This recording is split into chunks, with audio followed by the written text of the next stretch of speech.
Hindu people. But we are arresting in last 1 month 35 Muslim influence. So always we blame Hindu. It is not the correct. Today also I tweeted, we arrested 2 people in Karimganj and we pushed them back yesterday night. So there is no record.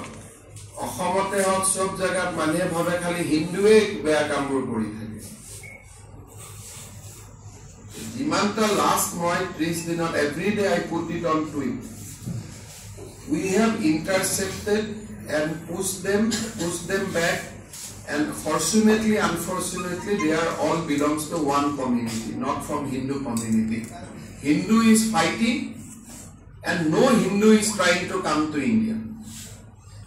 Hindus are only requesting our Prime Minister to impress upon government of Bangladesh to ensure security. Ito koto moi to aje last 2 months Bangladeshor gondogolor amar খুব closely observe kori aso. Ohomot ejono Hindu khumabo chesta kora nai. Ji khumabo chesta kori ase Muslim manu সকল আহিছে but not for Assam to go to Bangalore and Tamil Nadu. Assam is being used as a corridor. আজি ৰাতিপুৱা মই tweet দিছো আজি ৰাতিপুৱা আমি পঠাই দিছো এন্ড সব কৰিমগঞ্জতে ধৰি আছে কিন্তু এজনো হিন্দু আমি ধৰিব পৰা নাই তো হিন্দু আৰ ডাইং ফাইটিং আৰু এই মানুহবিলাকে তো আহিব খুজিলে কেতিয়াবা আহিব পাৰিলে তেন এটা টাইম অফ পাৰ্টিশন তেওঁলোকে বাংলাদেশৰ নিজৰ জন্মভূমি বুলি ভাবে কাৰণেই তো আহা নাছিল so we should have respect to them.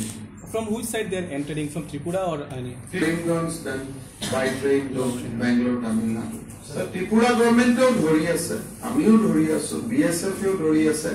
Kintu Bangladeshor textile industry to bond hoar pisot tat involved thaka labor bilak, they are moving towards Tamil Nadu. Coimbatore. Sir,